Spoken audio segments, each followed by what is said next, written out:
Khanauri border ਦੇ ਉੱਪਰ ਜਗਜੀਤ ਸਿੰਘ ਡੱਲੇਵਾਲ ਦੀ ਸਿਹਤ ਬੇਹੱਦ ਨਾਜ਼ੁਕ ਹੋ ਚੁੱਕੀ ਆ। 93 ਦਿਨ ਦੇ ਉੱਪਰ ਉਹ ਮਰਨ ਵਰਤ ਦੇ ਉੱਪਰ ਚੱਲ ਰਹੇ ਤੇ ਤਕਰੀਬਨ ਪਿਛਲੇ 48 ਘੰਟੇ ਤੋਂ ਉਹਨਾਂ ਦਾ ਬਲੱਡ ਪ੍ਰੈਸ਼ਰ ਬਹੁਤ ਜ਼ਿਆਦਾ ਹਾਈ ਹੋ ਰਿਹਾ। ਪਿਛਲੇ 36 ਘੰਟੇ ਤੋਂ ਬੀਤੀ ਰਾਤ ਤੋਂ ਜਿਹੜਾ ਹੈਗਾ ਉਹਨਾਂ ਨੂੰ ਤੇਜ਼ ਬੁਖਾਰ ਹੋ ਰਿਹਾ। 103 ਦੇ ਲਗਭਗ ਉਹਨਾਂ ਦੀ ਜਿਹੜੀ ਟੈਂਪਰੇਚਰ ਹੈਗਾ ਬੋਡੀ ਦਾ ਹੋ ਚੁੱਕਿਆ। ਅਭਿਮਨਿਊ ਕੁਹਾੜ ਸਾਡੇ ਨਾਲ ਹੈ। अभिमन्यु जी फिलहाल ਹੁਣ ਕਿਵੇਂ ਸਿਹਤ ਆ ਜਗਜੀਤ ਸਿੰਘ ਡੱਲੇਵਾਲ जी ਦੀ?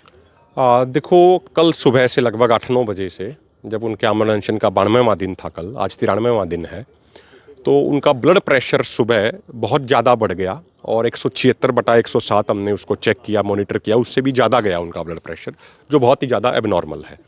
उसके बाद जो डॉक्टरों की टीम मौजूद थी, उस डॉक्टरों की टीम ने उसको काफ़ी प्रयास किए, 2-3 घंटे तक उन्होंने मेहनत करी और उसके बाद उसको कंट्रोल में लेके आए। तो आज उसके बाद लगातार हमारे मोर्चे के जितने भी लीडरशिप यहाँ मौजूद है वो लगातार नज़र बनाए हुए थे उनके स्वास्थ्य पे, हर 2-3 घंटे में।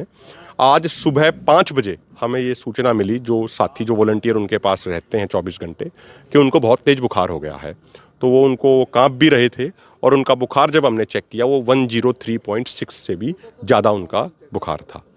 तो लगातार डॉक्टरों ने तो ये सजेस्ट किया कि भाई इनका बीपी बहुत ज़्यादा बढ़ रहा है, बुखार बहुत ज़्यादा तेज़ हो रहा है, तो मॉनिटरिंग के लिए एक बार इनको हॉस्पिटल लेके जाएं। लेकिन वो हमने मना कर दिया, जगजीत सिंह डल्लेवाल जी ने भी मना कर दिया और हमने कहा कि आप यहीं पे प्रयास कीजिए।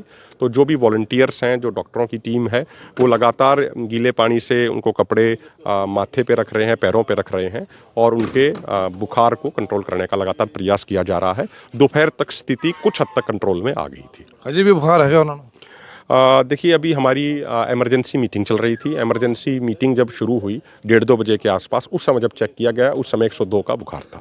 ਅਭਿਮਨਿਊ ਜੀ ਕੱਲ੍ਹ ਨੂੰ ਤੀਸਰੀ ਵਾਰ ਮੀਟਿੰਗ ਹੋਣ ਜਾ ਰਹੀ ਹੈ, ਚੌਥੀ ਵਾਰ ਕਿਸਾਨਾਂ ਦਾ ਏਕਤਾ ਨੂੰ ਲੈ ਕੇ SKM ਦੇ ਉੱਪਰ, ਉਹਦੇ ਲਈ ਕੀ ਤਿਆਰੀ ਆ ਖਨੌਰੀ ਤੇ ਸ਼ੰਭੂ ਮੋਰਚੇ ਦੀ? देखो, हम तो हमेशा एकता के पक्ष में रहे हैं। जब 10 जनवरी को हमारे साथी आए थे, हमने उस समय भी ये कहा था कि भाई अब ये समय है, बाकी चीज़ें बाद में चर्चा कर लेंगे।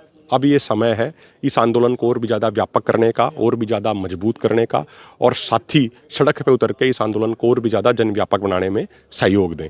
हमने तो उसी समय क्लियर कर दिया था। फिर 13 तारीख को मीटिंग हुई, 18 तारीख को मीटिंग हुई, फिर एक 12 तारीख को भी मीटिंग हुई। तो अब ये एक 27 तारीख को यानी कल एक मीटिंग रखी जा रही है और हम उम्मीद करते हैं कि व्यापक एकता जरूर होगी, क्योंकि एकता के बलबूते पे ही बड़ी लड़ाइयाँ जीती जा सकती हैं। ਇੱਕ ਪਾਸੇ ਤਾਂ ਕਿਸਾਨ ਤੁਸੀਂ ਚਾਹੇ ਹੋ SKM ਨੌਨ ਪੋਲੀਟੀਕਲ 'ਚ SKM ਹੁਣ ਤੁਸੀਂ ਏਕਤਾ ਦੀ ਗੱਲ ਕਰ ਰਹੇ ਹੋ, ਪਰ ਦੂਜੇ ਪਾਸੇ ਬੜੇ ਵਿਵਾਦਾਂ ਦੇ ਵਿੱਚ ਕਿਤੇ ਨਾ ਕਿਤੇ ਤੁਸੀਂ ਘਿਰ ਜਾਂਦੇ ਹੋ। ਤੁਹਾਡੇ ਉੱਪਰ ਵੀ ਇਲਜ਼ਾਮ ਲੱਗੇ ਸੀ। ਇੱਕ ਤੁਹਾਡੀ ਆਡੀਓ ਵਾਇਰਲ ਹੁੰਦੀ ਆ ਜਿਹਦੇ ਵਿੱਚ ਅਭਿਮਨਿਊ ਕੁਹਾੜ ਕਹਿ ਰਹੇ ਨੇ ਕਿ ਹਾਂ 25% ਦੀ ਅਸੀਂ ਡਿਮਾਂਡ ਕਰ ਰਹੇ ਹਾਂ। ਉਹ ਕਿਸਾਨ ਲੀਡਰ ਰਾਜੇਵਾਲ ਦੇ ਵੱਲੋਂ ਜਿਹੜੇ ਹੈਗੇ ਨੇ ਇਲਜ਼ਾਮ ਲੱਗੇ ਨੇ, ਉਹਨੂੰ ਕਿਵੇਂ ਦੇਖਦੇ ਹੋ? ਮੀਟਿੰਗ ਦੇ ਵਿੱਚ ਉਹਨਾਂ ਦੇ ਉੱਪਰ ਵੀ ਚਰਚਾਵਾਂ ਹੋਣਗੀਆਂ, ਉਹਦੇ ਬਾਰੇ ਵੀ ਸਫਾਈ ਦਿਓ। कौशल भाई, पब्लिकली सारी बातें आ गई हैं। एक नेता है, वो अपने पदाधिकारी को कह के फ़ोन कराता है और 13 मिनट 30 सेकंड की पूरी बातचीत है, जिस बातचीत में 8 बार ये कहा गया है कि भाई हमारी क्लियर कट डिमांड है, देश के सभी किसानों की पूरी फसलें MSP पे खरीदी जानी चाहिए। इस तरीके का MSP गारंटी कानून हम बनवाना चाहते हैं। अगर कोई भी व्यक्ति अगर MSP से नीचे खरीदता है तो उसके ऊपर कानूनी ढंग से कार्रवाई होनी चाहिए, वो गैर कानूनी घोषित होना चाहिए। क्लियर कट 100% के भी हम बोल रहे हैं। 2 जगह हमने वो क्लियर किया जब वो सवाल पूछ रहे थे कि भाई कोई 25%, 30%, 35% खरीद की ना तो हमारी कोई डिमांड है, ना ही हमने कभी डिमांड करी है। ठीक है, 0.50 से लेके 1.8 तक, 9.30 से लेके 9.38 तक क्लियर है ये बिल्कुल, जो ओरिजिनल ऑडियो है, जो 13 मिनट 30 सेकंड की टोटल बातचीत है। अब कुछ लोग 6 मिनट 33 सेकंड की एक ऑडियो बीच में से कट कॉपी पेस्ट करके वायरल करते हैं।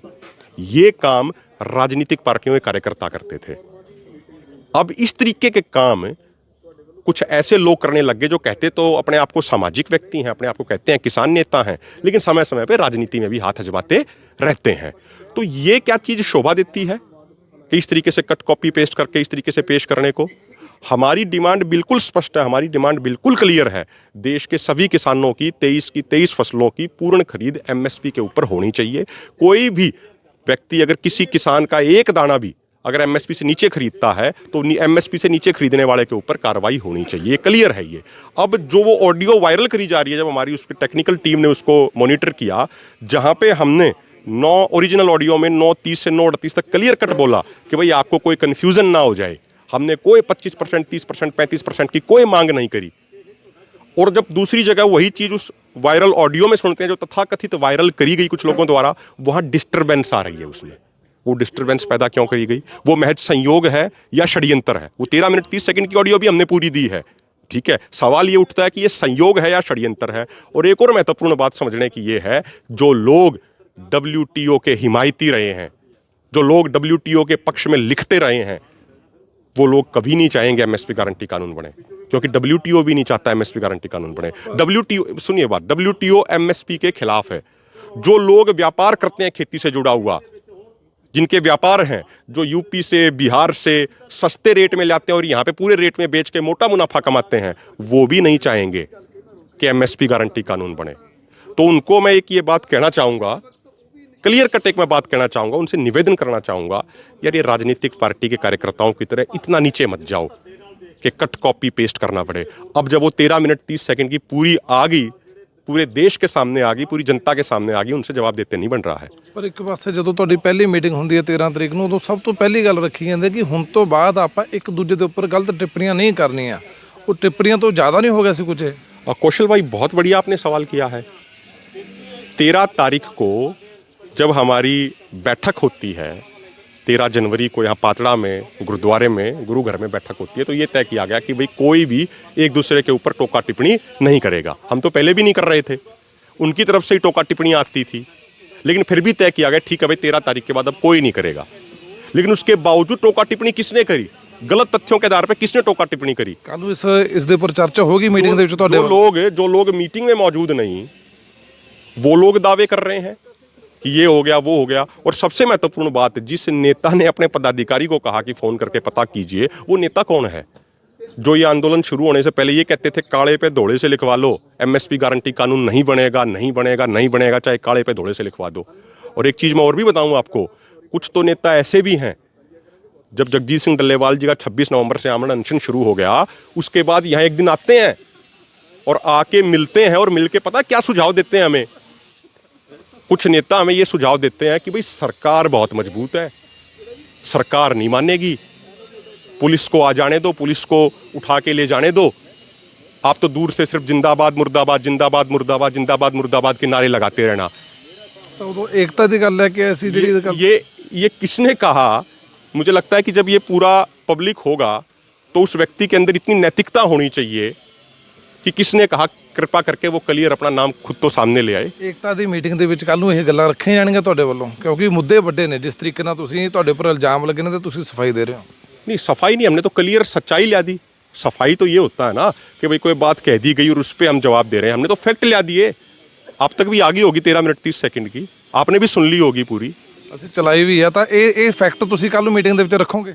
सवाल ये सारी बातें होंगी, सारी चीजें होंगी, जो आपने महत्वपूर्ण सवाल उठाए वो भी होंगे, और भी कुछ लोगों ने टिप्पणियां करी है किन्हीं और मुद्दों पे, उन पे भी चर्चा होगी, सारी चर्चा होगी, ठीक है। ये नहीं चल सकता कि अंदर कुछ और रखें बाहर कुछ और रखें, ये बातें नहीं चलती हैं। हम एकता के कल भी पक्ष में थे, आज भी पक्ष में हैं और कल भी पक्ष में रहेंगे। एकता से ना पहले कभी दूर रहे थे, ना आज दूर है, ना आगे कभी दूर रहेंगे। ਇੱਕ ਪਾਸੇ ਜਿੱਥੇ ਜਗਜੀਤ ਸਿੰਘ ਡੱਲੇਵਾਲ ਦੀ ਸਿਹਤ ਨਾਜ਼ੁਕ ਆ, ਉੱਥੇ ਕੱਲ ਹੋਣ ਵਾਲੀ ਮੀਟਿੰਗ ਦੇ ਵਿੱਚ ਵੀ ਕਿਤੇ ਨਾ ਕਿਤੇ ਅਭਿਮਨਿਊ ਕੁਹਾੜ ਦੇ ਵੱਲੋਂ ਆਪਣੇ ਫੈਕਟ ਜਿਹੜੇ ਹੈਗੇ ਨੇ ਰੱਖੇ ਜਾਣਗੇ, ਕਿਉਂਕਿ ਇੱਕ ਪਾਸੇ ਜਿੱਥੇ ਕਿਸਾਨ ਏਕਤਾ ਦੀ ਗੱਲ ਕਰ ਰਹੇ ਨੇ, ਇੱਕ ਪਾਸੇ ਜਿੱਥੇ ਖੇਤੀ ਮੰਗਾਂ ਨੂੰ ਲੈ ਕੇ ਇਕੱਠੇ ਹੋਣ ਦੀ ਗੱਲ ਹੋਈ ਰਹੀ ਆ, ਉੱਥੇ ਹੀ ਇੱਕ ਦੂਜੇ ਦੇ ਉੱਪਰ ਇਲਜ਼ਾਮਾਂ ਦੀ ਜਿਹੜੀ ਝੜੀ ਆ ਉਹ ਵੀ ਲਗਾਤਾਰ ਲਗਾਈ ਜਾ ਰਹੀ, ਜਿਹਨੂੰ ਲੈ ਕੇ ਅਭਿਮਨਿਊ ਕੁਹਾੜ ਕਹਿ ਰਹੇ ਨੇ ਕਿ ਕੱਲ ਨੂੰ ਜਿਹੜੀ ਮੀਟਿੰਗ ਹੋਣੀ ਹੈ ਏਕਤਾ ਦੀ, ਉਹਦੇ ਵਿੱਚ ਇਹ ਮੁੱਦੇ ਵੀ ਜਿਹੜੇ ਹੈਗੇ ਨੇ ਏਕਤਾ ਦੇ ਨਾਲ ਨਾਲ ਰੱਖੇ ਜਾਣਗੇ। ਖਨੌਰੀ ਬਾਰਡਰ ਤੋਂ ਚਰਨਜੀਤ ਕੌਸ਼ਲ, ਨਿਊਜ਼ 18 पंजाब।